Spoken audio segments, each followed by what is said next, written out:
It was the 14th day of Nisan in the year 30 or 33 A.D., a Thursday evening in Jerusalem.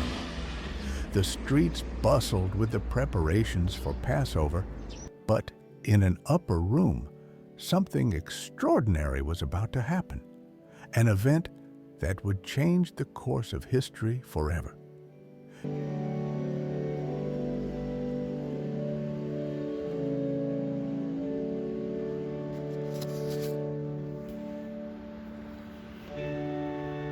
Jesus of Nazareth gathered with his 12 disciples, Peter, James, John, and even Judas Iscariot. They didn't know this would be their final meal together. With solemnity, Jesus broke the unleavened bread and gave thanks, saying, "This is my body, given for you. Do this in remembrance of me." In the same vein, he lifted the cup and said, "This is my blood, poured out for many for the forgiveness of sins." Then, as silence fell over the table, Jesus said something that froze the room. "One of you will betray me." The disciples were stunned. Peter asked John to lean in and ask, and John asked, "Lord, who is it?" Jesus replied, "It is the one to whom I will give this piece of bread." He dipped the bread and handed it to Judas Iscariot. At that moment, Satan entered him. Judas got up and left. It was night.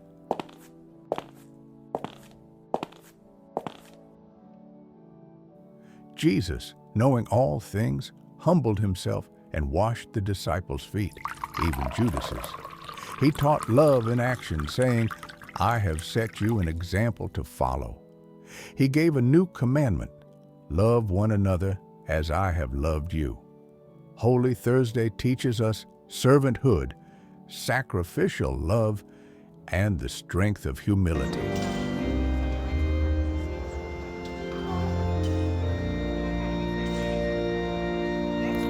Later that night, Jesus walked with Peter, James, and John to the Garden of Gethsemane. He was overwhelmed with sorrow. Then he said to them, "My soul is deeply grieved to the point of death. Remain here and keep watch with me."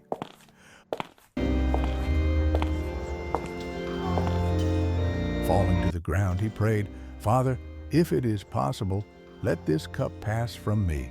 Yet not my will, but yours be done."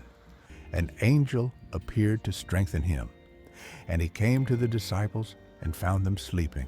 And he said to Peter, "So, you men could not keep watch with me for 1 hour? Keep watching and praying so that you do not come into temptation. The spirit is willing, but the flesh is weak."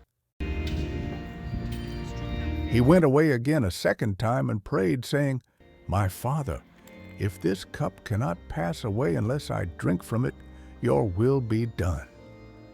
Again he came and found them sleeping, for their eyes were heavy. And he left them again and went away and prayed a third time, saying the same thing once more. Then he came to the disciples and said to them, "Are you still sleeping and resting? Behold, the hour is at hand, and the Son of Man is being betrayed into the hands of sinners. Get up, let's go. Behold, the one who is betraying me is near."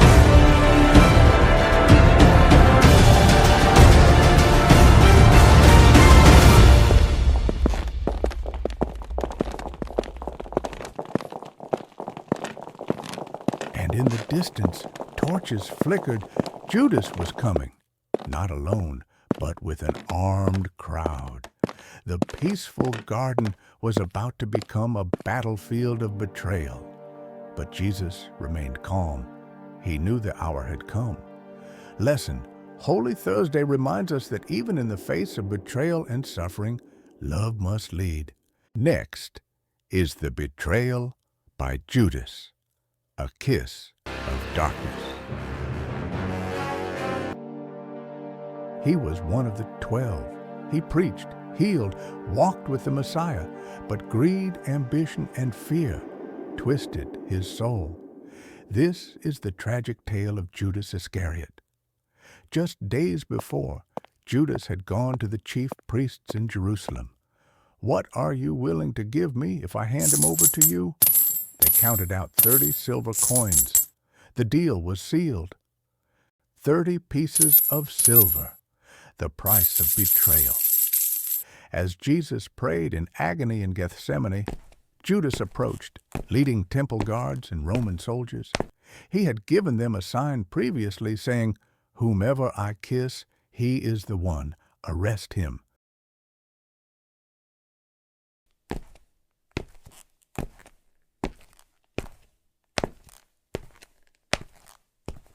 So with a rehearsed signal, he stepped forward. "Greetings, Rabbi," he said, and kissed Jesus. It was the kiss of betrayal. But Jesus asked him, "Judas, are you betraying the Son of Man with a kiss?"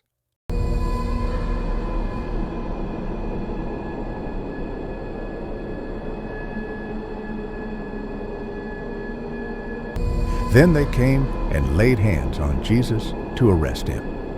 Peter, in a burst of loyalty, drew his sword and cut off the ear of Malchus, the high priest's servant.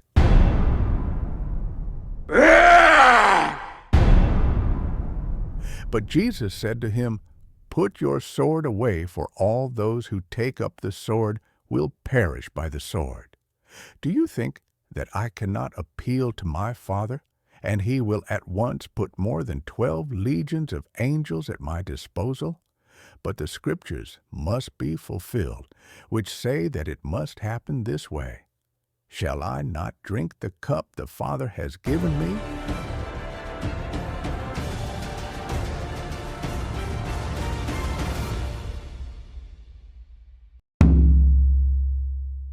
And he healed Malchus instantly.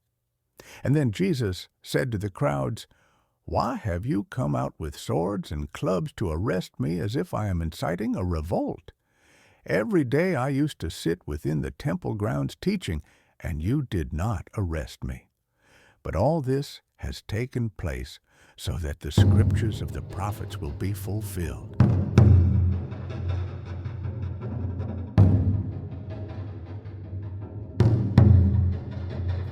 Then they came and arrested him. Later, filled with remorse, Judas ran back to the temple. He threw the 30 pieces of silver to the ground and screamed, "I have betrayed innocent blood." He returned the money to the chief priests, but it was too late. They scoffed at him. He didn't matter anymore, and they didn't care. After they dismissed him, he threw the money into the temple and fled. But he couldn't forgive himself, so he ended his own life by hanging himself on a tree.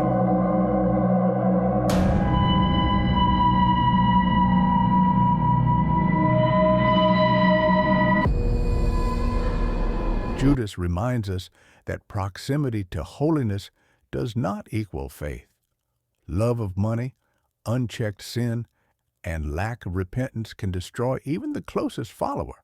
Let us guard our hearts from small compromises that lead to ruin.